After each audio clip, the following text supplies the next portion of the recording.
Good morning to all of you.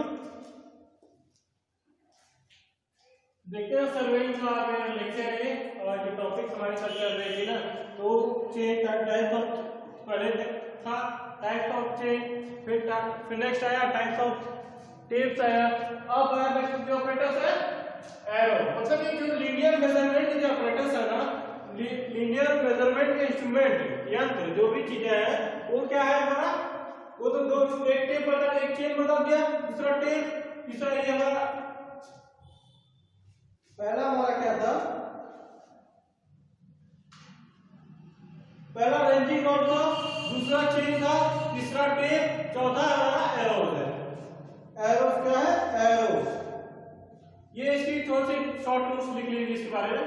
तो wire of 4 mm dia, arrow are made of tempered steel wire of 4 mm dia, one end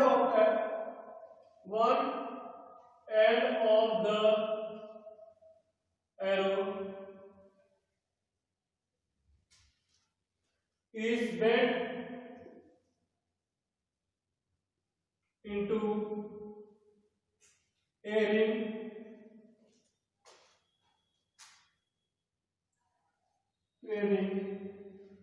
of 50 mm dia, and other end is pointed.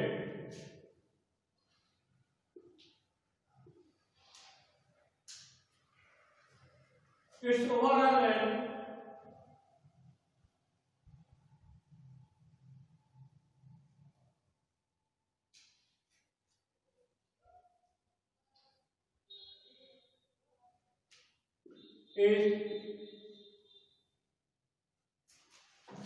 its overall length is 400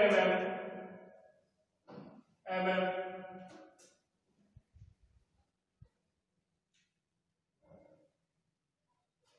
It is used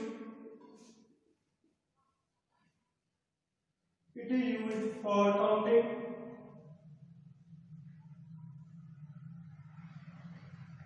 the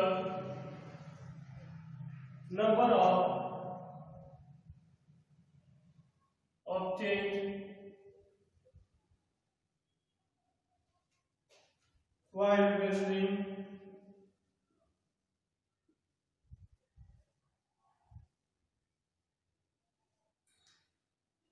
a chain line। ठीक, ये तो इसका definition था, इसका diagram बना दे रहा हूं।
ठीक, ये क्या बना? एरो है। ये क्या है? ये एरो किस लिए यूज होता है? ये लीनियर मेजरमेंट के लिए यूज किया जाता है। इसका देखिए, इसका शॉर्ट नोट्स देख लेते हैं। Arrows are made of tempered steel wire of 4 mm dia. Tempered steel wire of 4 mm dia. One end of arrow is bent into a ring. One end तब एक सिरा, एक भाग क्या रहता है? वो बेंट रहता है। ये जैसे सर्कुलर बेंट जैसे रहता है ना, बेंट कितना mm डाया करता है? 50 mm डाया का बेंट रहता है। And other is pointed. Other is क्या है? पॉइंटेड। पॉइंटेड एंड है, ये क्या है? पॉइंटेड एंड है। इस ओवरऑल लेंथ कितनी है? इस पार्ट से इस पोजीशन से ओवरऑल लेंथ कितनी है 400 mm है। इट इज क्या यूज है, it is use for counting the number of chains while measuring A chain length. मतलब एक एरिया हमारा सोच लीजिए, एक एरिया है, इस एरिया को मेजर करना है हमने। यहां से चला एक पॉइंट मार्किंग एरो यहां पर लगा दिया, एक एरो लगा दिया, नेक्स्ट यहां से चला यहां एक एरो लगा दिया, फिर यहां से एक यहां एरो लगा दिया मैंने, एक यहां एरो लगा दिया। तो इस एरो से क्या फायदा रहा, हमारा मिसिंग नहीं होगा, ये चीज मिस नहीं होगा कि वहां पे अगर इतना एरो है तो बीच में एक चेन दो चेन मतलब काउंटिंग कर सकते हैं तो कितना लेंथ हुआ। अगर ये उस जगह सुटेबल होता है जहां पे बहुत ज्यादा लेंथ मेजरमेंट करता है, कई किलोमीटर में अगर मेजरमेंट करना होगा कि लंबा डिस्टेंस कवर करना है, तो इस एरिया में उस जगह पे उस फील्ड को इसको यूज करते हैं। कहीं ऐसा होता है अगर किसी खेत पे किसी एरिया का मेजरमेंट कर रहे हैं तो कुछ पार्ट ऐसा है, कुछ पार्ट है ऐसा, कुछ पार्ट है कुछ दूर है, कुछ डिस्टेंस है, तो क्या होगा यहाँ से पता नहीं चलेगा, मिस हो जाएगा, हम कहाँ से चले कैसे चले, मिसिंग पॉइंट हो जाएगी। तो ये मिसिंग पॉइंट को शॉर्ट आउट करने के लिए, मिसिंग पॉइंट को शॉर्ट आउट करने के लिए एरोस का यूज करते हैं। तो ये होता है एरोस का वर्क। अपने सिविल इंजीनियरिंग में, सर्वेइंग इंजीनियरिंग में एरोस का ये यूज होता है ताकि पॉइंट मार्किंग करने के लिए। तो स्टूडेंट नेक्स्ट जो टॉपिक है हमारा रेंजिंग है। नेक्स्ट क्या है, रेंजिंग मतलब making a straight line. Next क्या है, मेकिंग ए स्ट्रेट लाइन।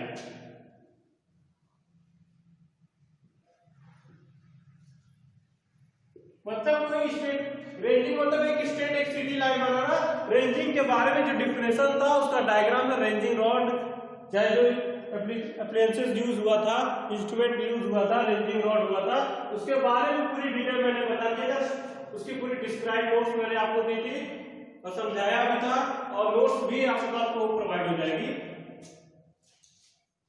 तो देखिए रेंजिंग क्या होता है, ranging making a straight line, मतलब एक लाइन किसी लाइन को सीधा बनाना, वो रेंजिंग होता है। अब इसमें दो तरह की रेंजिंग होती है, डायरेक्ट रेंजिंग, इनडायरेक्ट रेंजिंग। पहले क्या देखते हैं, direct ranging.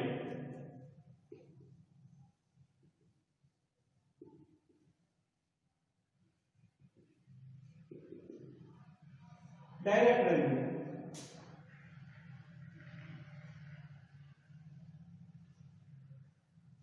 when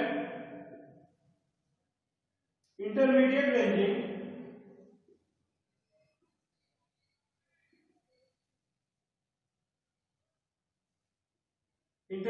ranging rods are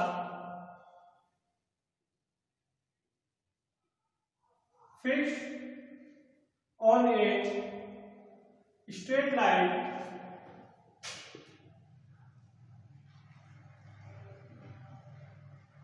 by direct observation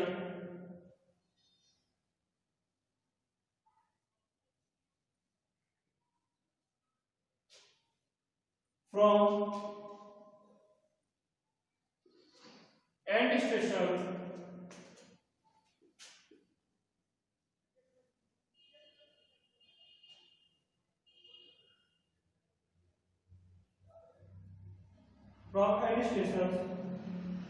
the process is known as direct ranging.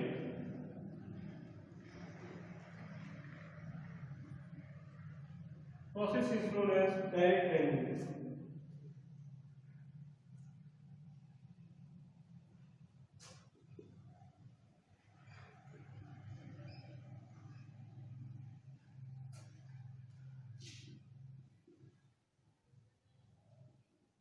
Possible when the end station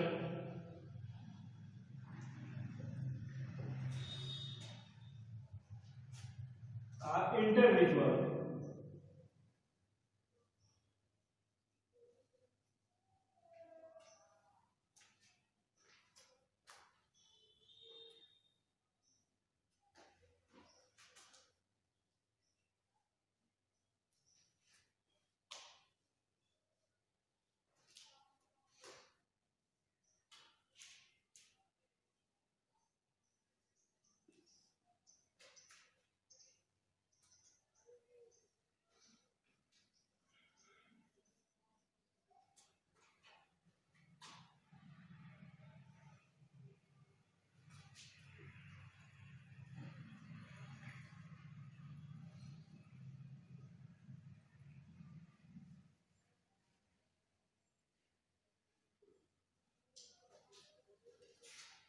देखिए direct ranging, when the intermediate ranging rods are fixed on a straight line, when intermediate मतलब क्या होता है,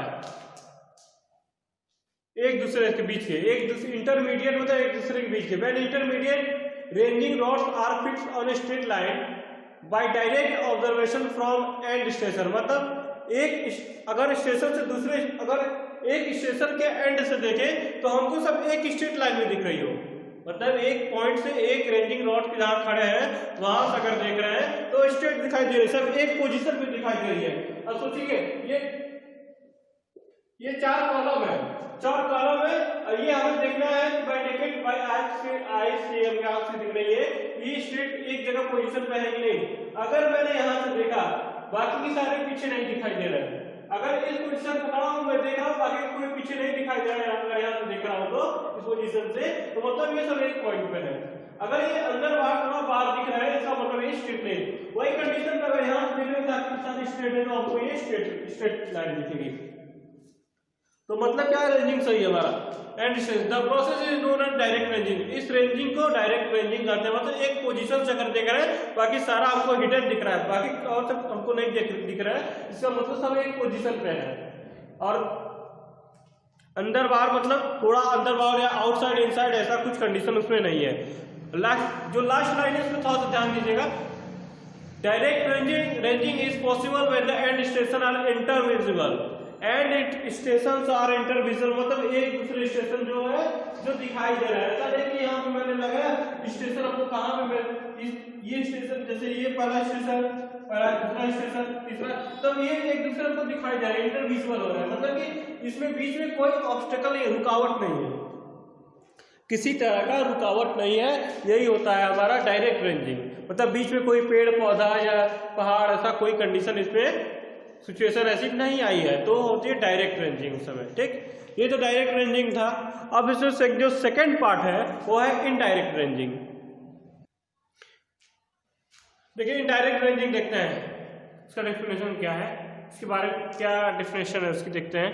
when the end station are not intervisible, when the end station मतलब end station जो है वो हमको दिखाई नहीं दे रहा है, due to there being high ground between them, due to their high ground between them, मतलब ये ग्राउंड है, मतलब कुछ हिली एरिया है, पहाड़ी इलाका है, या कहीं पे समतल है, कहीं पे गड्ढा टाइप का ऐसा जगह है। तो क्या कर रहा है आप इस कंडीशन में, क्या बोला, when the end stations are not intervisible, एक दूसरे जो दिखाई नहीं दे रहे क्लियरली, यहाँ पे क्या है विजिबल थे, तो डायरेक्ट था, ये इंटरविजिबल है तो इनडायरेक्ट हो गया। Due to there being high ground between them, high ground level मतलब ग्राउंड का सरफेस जो सतह है वो क्या है ऊंचा खाना जाते हैं, मतलब हिली एरिया है, पहाड़ी इलाका है। तो क्या कंडीशन दिखाई दे रहा है, कुछ देख रहा है, मैं अगर यहाँ से खड़ा हूँ ये निश्चित भी नहीं दिखाई दे रहा है, दिखाई दे रहा है क्या, नहीं दिखाई दे रहा है। ये वाला मैं यहाँ से अगर खड़ा हूँ ये नहीं दिखाई दे रहा, इस पोजीशन से ये नहीं दिखाई दे रहा, मतलब मुझे जो है एंड स्टेशन जो है वो दिखाई नहीं दे रहा है। ये क्या कर रहा है, not visible due to there when the end station, end मतलब क्या था, आखिरी स्टेशन, ये पहला स्टेशन है, दूसरा तीसरा चौथा, मतलब ये आखिरी स्टेशन जो है वो क्लियरली दिखाई नहीं दे रहा है, उस कंडीशन में क्या होगा, इनडायरेक्ट रेंजिंग होता है। यही होता है डायरेक्ट और इनडायरेक्ट रेंजिंग में। ये आपको बाय डायग्रामेटिक भी मैंने समझा दिया, डायग्राम में भी बता दिया, और बाय थ्योरेटिकली प्रैक्टिकली सारी चीजें बता दिया है। इतनी चीजें आती है इसमें।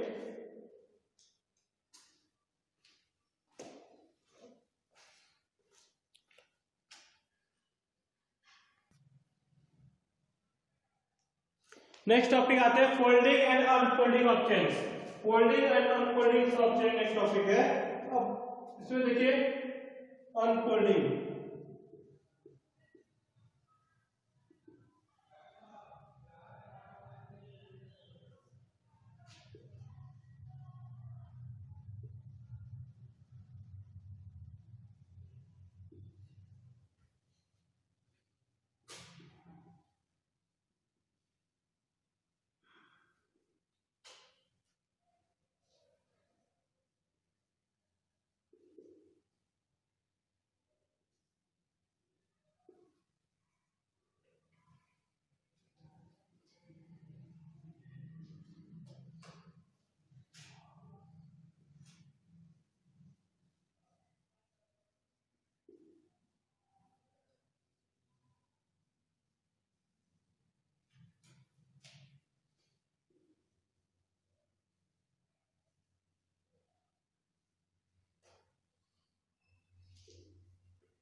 देखिए फोल्डिंग अनफोल्डिंग है, उसका short note definition. To open a chain the strap is unfastened and the two brass handle देखिए राइटिंग में उतना ध्यान इसलिए नहीं देता जाते राइटिंग पे, क्योंकि एक तो पहले टॉपिक जाते हैं, दूसरी बात ये जो नोट्स मैंने है ना, ये सारी चीजें आपको मैंने नोट्स में प्रोवाइड कर दी है, नोट्स में दे दिए, इसलिए राइटिंग पे बहुत ज्यादा मैं फोकस नहीं करता। मैं सोचता हूँ इस टॉपिक को जितना ज्यादा से ज्यादा समझा दूँ, ये मेरा मेन मोटिव रहता है समझाने का। क्योंकि जो नोट्स है आपको by written hand written notes है वो आपको यूट्यूब पे वो भी आपको मिल जाए, अवेलेबल है, इसलिए राइटिंग को लेकर ज्यादा परेशान मत होइएगा, मेन मैटर समझने का यहाँ पे। To open chain the strap is unfastened and the two brass handle, दो ब्रास हैंडल होती है चेन के एंड में, दो ब्रास हैंडल होती है चेन के एंड में, are held in left hand, two brass handle are held in left hand and the bunch is thrown toward the right hand. मतलब दो ब्रास हैंडल को हाथ में लीजिए, दोनों ब्रास हैंडल हाथ में लीजिए और जो चेन है उसको राइट हैंड में लीजिए, एक लेफ्ट हैंड एक राइट, उसको थ्रो फेंक दीजिए। जब फेंकेंगे ना तो हैंडल इस साइड रहेगा, बाकी जो लिंक उस साइड अपना ओपन हो जाएगा। तो ये होती है खोलने की प्रोसेस, मतलब दोनों हैंडल को एक हाथ में लीजिए और जो चेन है आपकी जो लेफ्ट हैंड में रखिए, जब उसको आप थ्रो करेंगे फेंकेंगे तो ऑटोमेटिक ओपन हो जाएगी चेन, ये चेन की ओपनिंग की रहती है। उसी तरह to hold the chain, folding मतलब मोड़ना, टू होल्ड द चेन, और फोल्डिंग मतलब खोलना, फोल्डिंग मतलब मोड़ना। To hold the chain, the chain should move forward by pulling the chain at the middle. मतलब एक जैसे दोनों चेन को पकड़ के जैसे ओपन किया था वैसे क्लोज करते, एक बाय एक लेयर बाय लेयर इसको फोल्डिंग करते जाएंगे, एक हैंडल को पकड़ करके दोनों हैंडल को लेयर बाय लेयर इसको फोल्डिंग करते जाएंगे। Then the two handles of the chain will come side by side, मतलब जो उसकी लिंक है जो handles है वो साइड बाय साइड क्लोज होती जाएगी। तो ये भी हमारी फोल्डिंग अनफोल्डिंग की कंडीशन। आपने बाय फील्ड देखा होगा, ये इसमें उतना मत जाइए, इसमें उतना डीपली मत जाइए, ये बाय फील्ड में आपने देखा होगा, बाय फील्ड कहीं ऑपरेशन हो रहा होगा ऐसा कंडीशन जहां पे मेजरमेंट होगा, तो वहां पे आप अगर पूछेंगे, आप एक बार ट्राई करेंगे या कॉलेज में लैब है कहीं पे भी, तो वहां पे फोल्डिंग अनफोल्डिंग वाली कंसेप्ट जो है आपका क्लियर हो जाएगा। ठीक है, अब नेक्स्ट टॉपिक की तरफ चलते हैं। ठीक है, नेक्स्ट टॉपिक है एडजस्टमेंट ऑफ चेन। एडजस्टमेंट, अगर देखिए क्या होता है एडजस्ट करना ना, अगर कहीं ऐसा होता है कि कम जगह है जहां स्पेस है तीन लोग को बैठने के लिए, अगर चौथा बैठना चाहता है तो थोड़ा सा एडजस्ट कर लेते हैं ना, कहते हैं ना भाई थोड़ा एडजस्ट कर लो ताकि मैं भी बैठ जाऊं, है ना। एडजस्टमेंट यही चीज होता है। या फिर यहाँ पे देखिए एडजस्टमेंट चेन में क्या एडजस्टमेंट है, मतलब कुछ दिक्कत देखिए हर चीज में। पहले जो लेक्चर लिया था या टॉपिक था उसमें बताया था कि कुछ खामियां कुछ खूबियां कुछ खामियां, यही सब चीजें चलती रहती है ना। ये देखिए इसमें क्या है, देखिए when the chain is too short, chain में क्या प्रॉब्लम आती है, चेन में कहां प्रॉब्लम आती है और उसको कैसे रेक्टिफाई, मतलब उसको कैसे सही करते हैं। ये देखिए पहला क्या है, when chain is too long, अगर जब चेन बढ़ जाती है, जब कोई चीज बढ़ जाएगा तो उसको घटाना पड़ेगा ना। कोई चीज अगर हम उसको यूज कर रहे हैं 2 मीटर लेंथ के मेजरमेंट के लिए, वो 2 मीटर 200 mm तक चला गया तो 2.2 मीटर तक चला गया, तो मतलब 200 mm जो बढ़ गया 0.2 मीटर या 200 mm जो बढ़ गया तो उसको कम कैसे करेंगे। तो यही प्रोसेस यहाँ बताया गया। The closing of the joint by rings, closing of the joints by the closing of the joints of the ring, जो रिंग की जॉइंट होती है, कहीं ऐसे जो रिंग होती है, जो सर्कुलर रिंग होती है, ये हमारी रिंग होती है ना, ये ऐसी होती है भाई, ये जॉइंट रहता है, यहाँ पे रिंग में जॉइंट रहेगा तभी तो अंदर एक दूसरे से लिंक करेंगे। हो सकता है कभी कभी हो सकता है जॉइंट बढ़ जाए, तो इसको जॉइंट को कम करेंगे, थोड़े डिस्टेंस को कम करते करते, ऐसा नहीं है कि सिर्फ 2-2 मीटर का डिफरेंस आ जाएगा, आता है 200 mm 300 mm का डिफरेंस आता है, तो छोटे इससे ही 1-1 2-2 mm से तो 300 mm का डिफरेंस हो सकता है। अगर एक जगह तो 10 जगह हो जाए तो गया 10 mm का डिफरेंस हुआ ना, 1 सेंटीमीटर का डिफरेंस, तो ऐसे ही होता है चीजें।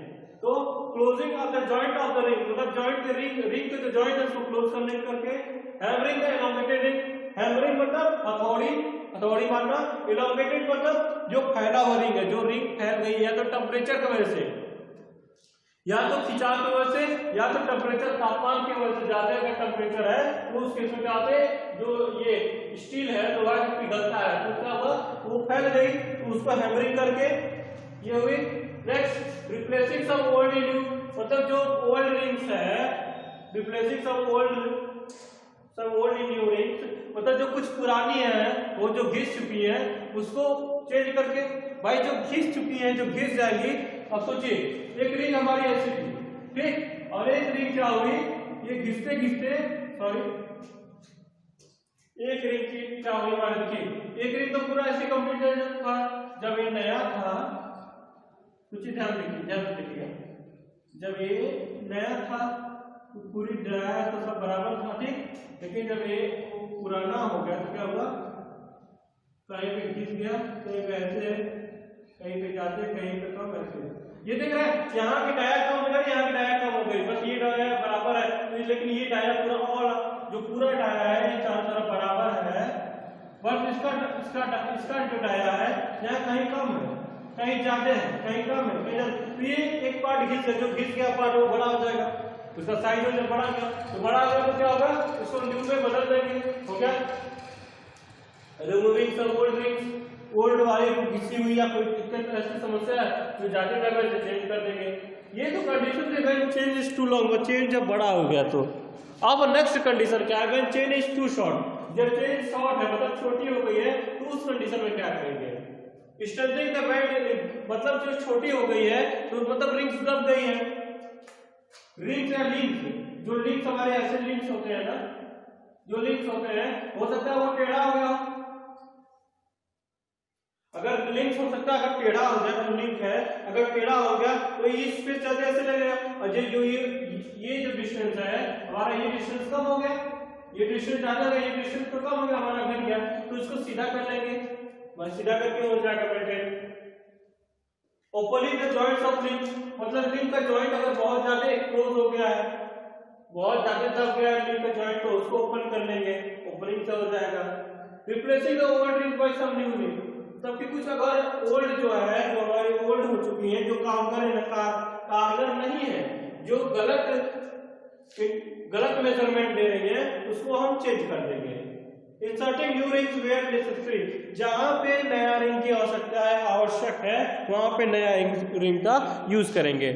तो देखिए, तो स्टूडेंट ये थी हमारे एडजस्टमेंट ऑफ अ चेन। तो ये जो डिफेक्ट था कैसे रेक्टिफाई करेंगे, वो कौन कौन सा डिफेक्ट था वो भी चीज आपने देख लिया, ठीक। तो बाकी का जो टॉपिक है ना नेक्स्ट लेक्चर में कंप्लीट करेंगे। यहां तक के लिए अब इतना ही, थैंक यू।